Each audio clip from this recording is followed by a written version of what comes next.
Welcome to the show. Good to have you with us here another week. Later on in the show, I'll have a guest with me, Thorngate, Wheeling City Councilman, one of the chairmen of the Young Democrats of West Virginia for the 2018 election cycle, and also digital media specialist at Wheelhouse Creative. But first, let's talk about some of our usual segments. We'll start with the community champion. And I was reading the paper here in the last week and saw a great article about the Wheeling Area Soccer Association and talking about Jay Adams and how he was one of the founders of that association. I know Mr. Adams lives in my neighborhood, and I've known him since I was a kid, and I saw when he was just forming that organization, getting it going, and the article was so great. And I just want to recognize him as a community champion this week because of all the things he's done to promote soccer for the youth here in this area. You know, whether it be at the recreational level, at the travel level. Of course, he had 3 sons that went on to play at Princeton University, very obviously distinguished university here in this country, and for all that he's done to promote that and to still have it going so strong today in 2017. He's the community champion here this week on the Jamie Bordas Show. Next up, the quote of the week. And if you watch this show enough, you'll hear me quote this person on more than one occasion. That's Lou Holtz. Having been a graduate of Notre Dame, my first 4 years there for undergraduate studies, Lou Holtz was the head football coach. So I learned a lot from him. I had press credentials as the sports editor for the yearbook for 3 years to be able to go to the press conferences, hear what he had to say. I've also read his books, but this is one of my favorites, and I was actually thinking about this the other day, and this is a quote from Coach Holtz. He said, "I've learned not to talk about my troubles. 90% of people don't care, and the other 10% are glad you're having trouble." And, I'm trying to get better at that, learning not to talk about my troubles, and I try to think about what Coach Holtz says, and really, people may think, oh, that's too bad or whatever, but then they go on with their lives. They really don't care that much about your troubles, and as he said, some of the people are actually glad you're having trouble. So, something to think about. People want to be around you when you're positive, you're upbeat, and you're not talking about things that are going wrong. So I'm trying to get better at that, and I think it's something we can all do a little bit better. It's natural that we're going to vent to our family members a little bit, complain about what's going on, but the more positive and upbeat we can be, the better it is for everybody. So great coach there, a great quote there from Coach Holtz. Next up is usually a legal tip, and this is kind of a legal tip, but it's more just a tip in general from the business side of my life, and that is on what to do during the job application process. I interview and hire a lot of people through my ownership of different companies, including my law firm, and I've seen some people make mistakes in the job application process, and I thought maybe I'd pass those along, so maybe some of those watching don't make the same mistakes and can maybe think about some ways that they approach the job application process. And the first is that if you send a letter expressing interest in a position, look for a way to separate yourself from the other candidates, not just "Dear so-and-so, here's my resume, I'd like to work at your company." Okay, that's pretty much everybody is enclosing their resume would like to work at the company. Say something that makes you stand out, that makes you memorable. People say, "I'd like to meet this person. I'd like to see what they could bring to the table." Feel good in promoting yourself in the letter and saying, "This is why you should give me an interview. This is why you should hire me. This is why I'm right for this particular position." That will help you to get an interview, because when I advertise a job in the paper, sometimes I'll get over 100 resumes in. And I can't interview 100 people, so I may choose 10 out of the 100, and it's tough to choose just based on paper. So there has to be something in that resume that jumps out to me and says, "This is somebody I want to talk to. I want to see what they can bring to the table." So you have to do something to distinguish yourself. Otherwise, you're just another piece of paper in the bunch there. Let's talk about the resume itself. One of the things that is just a major red flag is there are mistakes, typos, misspellings on the resume, and believe me, I see it all the time. Now, you may not be the best speller in the world, and the job that you may be going to do may not involve spelling or having to write anything at all. But it just shows a sloppiness, a lack of care. And if you're not the best speller in the world, if you're not the best writer in the world, have someone who is take a look at it before you send it in. If you got a friend that is a writer for a living, if you have somebody that is just really smart, have them take a look at your resume and say, "Hey, would you mind taking a look over this for me, in a closer way, and see if there's any mistakes I made here or something I can do different." And you do that with the cover letter as well, the whole process, and then send it out before you do that. I've actually gotten letters and resumes that had "Dear some other company" on it. If I see they're sending it to me and they don't have the right company on there, that's probably somebody I'm not going to hire. I've got things where they've got an objective written on their resume, and they're applying to a law firm. It's to get a great job as a nurse in a hospital is the objective on the resume, and they're applying to work at a law firm as something. Change the objective. Think about what you're sending in and how it's going to be received by the particular person or company to whom you're sending it, and that'll be much better for you. And then lastly, the interview itself. First of all, don't be difficult about when the interview is going to occur. If you want this job bad enough, don't say, well, I can't do it then, I can do it here, I can't do it there, I can't do it then. You are seeking employment. The person who is going to be interviewing you is probably very busy, has a certain time set aside to do interviews. If you start saying, well, I can't come then, but I could come here, you're probably not going to get the job if they're not available then. So you may have to say, well, I've got to take, an hour or two off of my current job. And that's one of the amazing things to me, is that somebody dislikes their current job so much that they want to get a new job, yet they won't take 2 hours off from the current job they don't like in order to go interview for the new potential job. So, do that. And also, once you get to the interview, show why you want that particular job. Express why you want that particular job, not just a new job. Here's why I want to work at your company. Here's why I want this position, because I think I'm right for it, because I can do A, B, and C, and I can bring this to the table for your company. And remember, it's not really about you. Don't talk all about yourself. Talk about what you can do for the business that you are seeking to gain employment from. I can make your company better because. I will be the best person at this because. Let them know how you could be valuable to them, because that's what they really want to hear, is why should they pay money to have you working there. So hopefully those are some tips if you're looking for a job, or if you know someone who is, and maybe some of those bits of advice will help you along the way. We need to take a break. When we come back, I'll have my guest with me this week, Ty Thorngate. Stay with me here on the Jamie Bordas Show.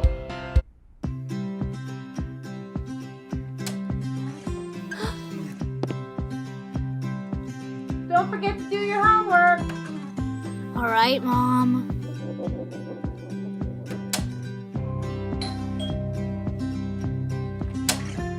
Trick or treat. Here you go. Happy Halloween. For your home, for your life, for more than 50 years. Nhl Lumber.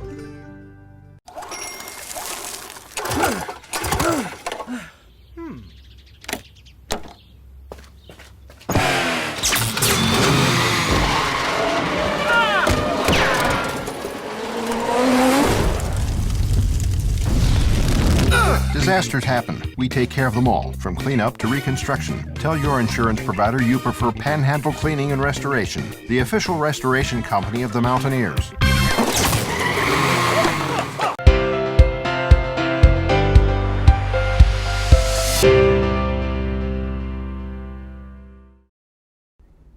Welcome back to the show. It's my favorite time of the show each week, and that's when I have a guest with me. This week's guest is Ty Thorngate, Wheeling City Councilman, one of the chairmen of the West Virginia Young Democrats for the 2018 election cycle, and digital media specialist at Wheelhouse Creative. Ty, thanks for being here on the show today. No, thank you for having me, Jamie. People may look at you at first glance and think Wheeling City Councilman, pretty young guy for that. I mean, in your 20s decided to run for Wheeling City Council against a multi-term incumbent nonetheless, Don Atkinson, who was very popular, but you were able to run and successfully win the bid for election to Wheeling City Council. So what made you run in the first place?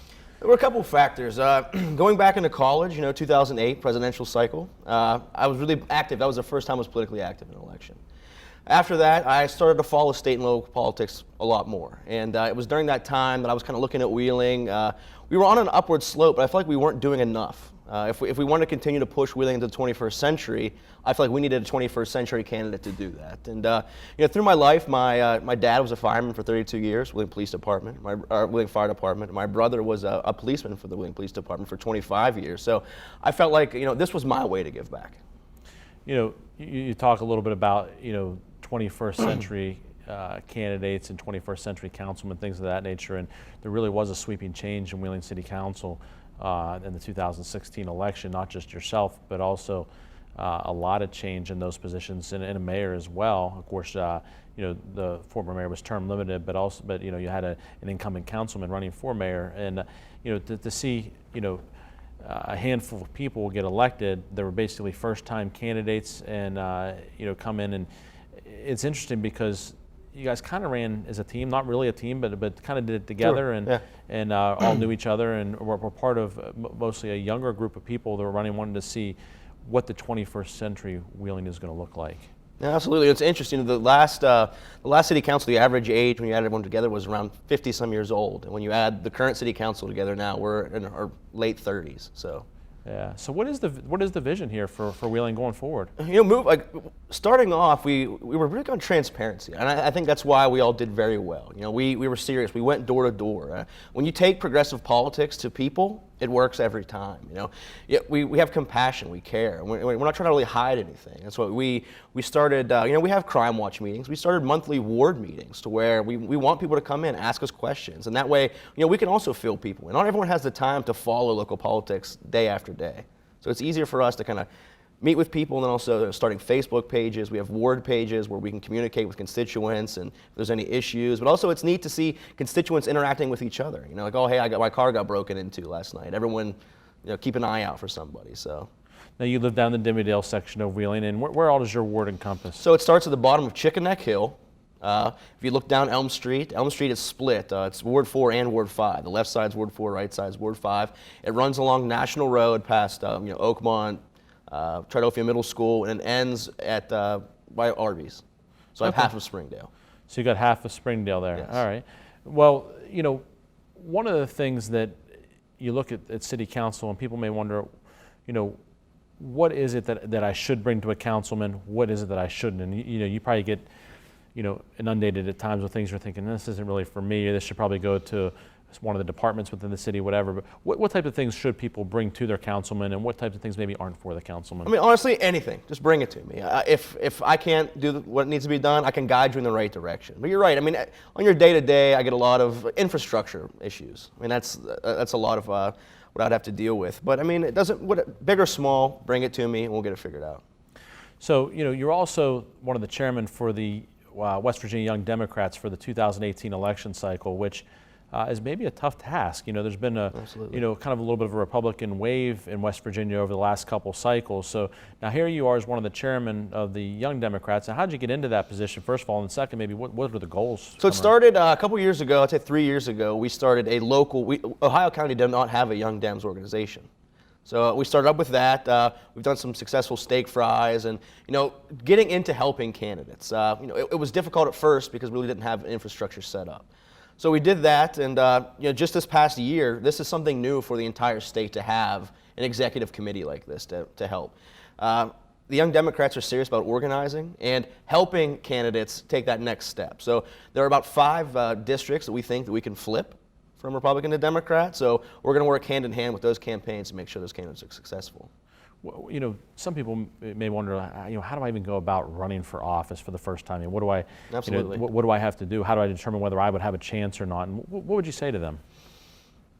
I'd give them my personal story. And that's one of the reasons why I threw my name in to get this position with the executive committee, and one of the reasons they selected me is that I'm a person that had no political background, didn't come from a political family, but took the leap and did the steps that were possible to victory. So I encourage anyone can do it. Just step up and make it happen. Well, it's certainly a great service that you provide to the city, and a lot of time and energy that you have to put into it. So I know that the constituents will certainly benefit from that. Absolutely. We need to take a break. When we come back, we'll talk a little bit about your day job as a digital media specialist at Wheelhouse Creative. Stay with us here on the Jamie Bordas Show.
Welcome back to the show. I've been speaking with my guest this week, Ty Thorngate, who's a Wheeling City Councilman, one of the chairmen of the Young Democrats in West Virginia for the 2018 election cycle, and also a digital media specialist at Wheelhouse Creative. And Ty, people may wonder a little bit, what the heck is digital media? I mean, people kind of know what media is, but what is digital media? So digital media consumes anything from social media and then also any type of digital advertising that you're going to run through as your business. So when we talk about digital advertising, we're talking about things that people would see online, basically. Sure, like banner ads, retargeting. So if you go and look at a product on Amazon, you might notice that those ads will follow you around that product you just looked at on Amazon. I noticed just last night, I was on a website and I was looking at a particular product and I clicked off of whatever. It was no big deal. I was just looking to buy something, and then later that night I was on Facebook just scrolling through my feed, and lo and behold, there's an ad for that particular product, and I was thinking, they know I was looking at that. Yeah, that wasn't absolutely. Just coincidence. I mean, some people think it's a little scary to me. At least with my I think it's beneficial. I was looking at the product, I didn't buy it, so keep that in front of me. And times, 9 times out of 10, I probably will pull the trigger and end up buying it. I kind of like it too, just because I know sometimes I'll be in the middle of something, I'll be looking at a product, and then I'll get a phone call or something else will happen, I'll forget I was even doing it, and then I get that ad that pops up, like, oh yeah, I was meaning to buy one of those, I got sidetracked. Well, it's personalize your online experience. Yeah. So you mentioned social media as part of it as well, and of course that's a big part of people's lives. It's amazing when you think back even, 10 years ago, it really just wasn't a part of our lives. And today, people can't go without it. I don't care if you're in the line at the grocery store, if you're at a game, if you're walk by somebody's desk at work. Oftentimes you'll see somebody that's on Facebook, on Twitter, Instagram, whatever it may be, and it's become so intertwined into people's daily lives that some people just can't even do without it. It's funny you said that. 10 years ago, Facebook was just for college students. Right? You had to have a college email to be able to log on to Facebook. There was no Facebook advertising. I mean, there was some light Google advertising. You might be able to buy some Google AdWords, but the whole Google Ad Network didn't exist yet. So again, a lot of the things we do today, you're right, didn't exist 10 years ago. All right, so in the position as a digital media specialist, I mean, what do you do? What's your role in dealing with the digital media? So I want to help a business grow. I want to help them generate sales and generate leads. Let's take, for example, something you could do on Facebook. Hypothetically, I'm a jewelry store, right? And I got a new line of men's wedding bands that are camo. I could do a radio ad, sure. I could do a television ad, sure. Or I could do what's right. I could go on Facebook and make an advertisement that's visual. We want to be able to see the ring, right? And then target that. So I could target it towards men who live 30 miles outside of my store that are interested in hunting and outdoors, that are recently engaged for the last 3 months, 6 months to a year. So I can guarantee that the people that need to see my product are getting served the ad. Well, and one of the things, of course, I guess it's beneficial to the customer or to the business is that they're not wasting dollars on people seeing the ad that aren't in the market for a men's wedding band that's camo. You're hitting the people that may be interested in that type of thing. 100%. That's one thing where digital just wins over traditional media, every day. We talked about Facebook a little bit, and it started off, as basically a way for college kids to interact with one another, maybe do more than interact at times. But it's grown into something where businesses they have to really think about that.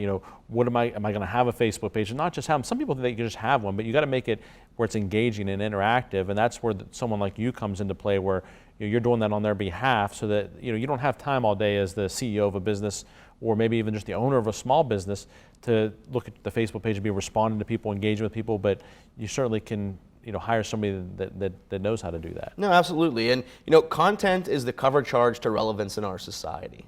If you're not providing quality content, people have turned you off. So again, if you're a business and within the next, I'm telling you right now, the next month, you need to adopt Facebook. You need to get on there and show the value that you have for people.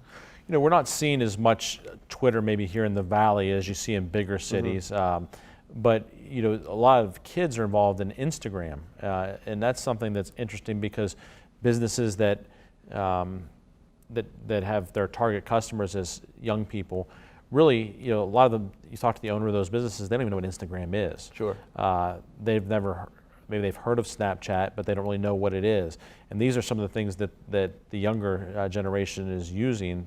You see Instagram, Snapchat, and it's not just Facebook anymore. It's these other social media outlets as well. One thing's nice about Instagram is that it's a part of, Facebook owns it. So it's a part of the Facebook ad network. So if you do an ad on Facebook, there's a little trigger you can click in there that as soon as you do, that ad can also be served on Instagram. But you're right, that, things evolve.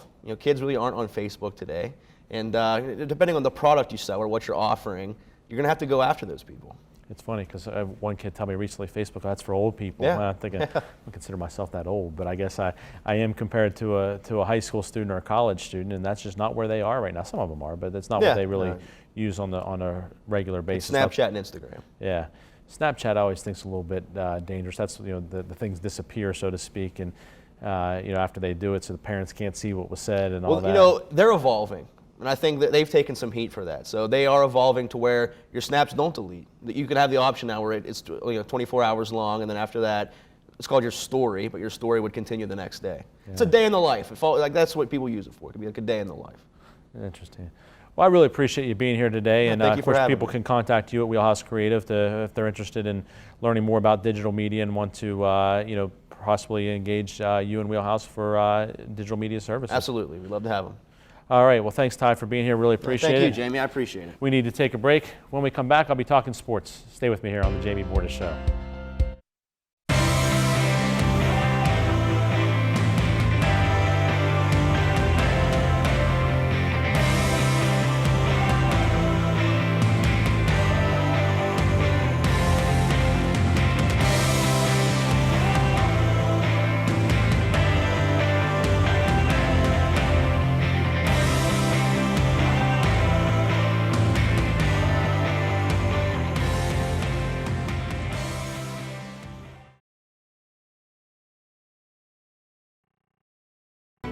We've obtained the record results in almost every field of law. And other attorneys can't say we've had the largest verdict in this field. We can.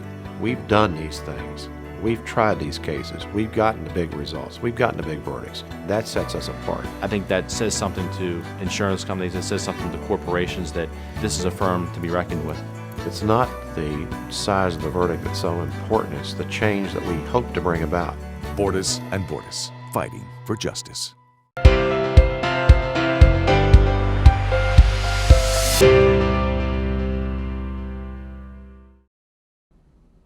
Welcome back to the show. It's time to talk sports, and I want to start off in the NBA because the Golden State Warriors started the NBA playoffs with the longest winning streak in the history of the NBA playoffs, which I think is just remarkable. And to watch that team play and to see how they move the ball and the number of offensive weapons they have is just incredible. And I watch a lot of those games because my kids are just really big Steph Curry fans and Golden State Warriors fans, and kind of reminds me of when I was growing up and was a Michael Jordan fan and a Chicago Bulls fan and how much I enjoyed watching that team. But it's really just amazing to watch that basketball because of the way they share it. And part of the reason they can share it is because so many guys can score. You don't feel too bad passing it off to a guy when you know how good of a scorer he is. But it'll be interesting to see if they can finish it off this year. Last year, of course, they were up 2-0, then up 3-1, and then Cleveland came storming back to win the series. I took the Golden State Warriors in 6 this year at the beginning of the playoffs. The question now is, will it even take 6? I'll stick with that. I think Cleveland's got enough in them. They'll stretch the series out a little bit. But boy, the Golden State Warriors have been impressive so far. And speaking of finals, the NHL Finals, the Penguins got off to a 2-0 lead over Nashville, but then all of a sudden found themselves in a series. And I took the Pens in 7 before the playoffs even started, and I guess I'll stick with that as well. But this has been a series that has been kind of a back and forth type thing, and you look at it and say, hey, this could go either way. But I'm going to stick with the Pens in 7. I think just they've got the superstars. When you look at it, when you've got the Crosby, the Malkin, Kessel, of course Gensel's been fantastic throughout the playoffs. I think they've got a couple of good goalies there that on any given night you can use either one, and I think they'd be in good shape. But I'm going to stick with the Pens in 7. But this is an awfully good series and been fun to watch. Let's talk about the Pirates for a minute. I've kind of been addressing them each week and been wondering when they're going to fall out of the race or what's going to happen. And they continue to remain in the race. And again, as I mentioned last week, it's not so much because they're playing well. It's because everybody else in the division is struggling also. I mean, everybody is just hovering really close to 500. And when you have that, you always have a chance. And Andrew McCutcheon's come on a little bit since he's been moved to the 6th spot in the lineup and been hitting the ball a little bit better. But the big question also for the Pirates is can they get healthy? Can they stay healthy? What's the pitching going to do? There's just a lot of question marks there. So do I see them being a division winner? Probably not. And the problem is if you don't win the division this year, in years past, if you didn't win the National League Central, you had a really good shot because of how well teams were doing to be one of the wild card slots. This year, the whole division is just kind of doing and there's some better teams out there. So if you don't win the division, you may not get into the playoffs. So, we'll keep an eye on it. It's still early June, but we'll see what the Pirates do throughout the summer here. And I also want to mention a local guy, a young man, a kid, really, Amari Johnson, young boy from Wheeling, plays for the Wheeling Little Patriots, who recently went and participated in the Diamond All-American football game at Virginia Beach for 9-year-olds, and he was the MVP of that game, and he also received the award for being the most coachable player. And I know that his dad, Boogie, mentioned on social media that he was more proud of him getting the award for being most coachable than he was of him getting the MVP. And I had the opportunity to coach Amari in flag football a couple of years ago, and I can attest to the fact of how coachable he is. Just not only coachable, but a great teammate to his little buddies and friends, and was really great to see him receive that award. I know that Boogie and his mom, Natalie Spence, were both very proud of him for doing so well there, and I've known their family for a long time, went to school with Boogie and Natalie. Natalie's mom, Michelle Spence, was one of my teachers in junior high. Her dad, Joe Spence, was my offensive coordinator at Wheeling Park when I played football there, and I've known Boogie's mom, Pat, since we were kids. So I know the whole family was really proud of what Amari did. And as I said last week on the show when I was talking about, or maybe a couple weeks ago when I was talking about young kids going out and doing good things, whether it be in sports or academics, whatever it may be, throughout the state, throughout the country, when they do good things, it sheds a positive light on the state of West Virginia. It sheds a positive light on Wheeling. And when you see a kid like Amari going out and not only getting the MVP, but getting the most coachable player, that's something that's really special and speaks to the type of parenting that he's received, the type of coaching he's received from people in this area.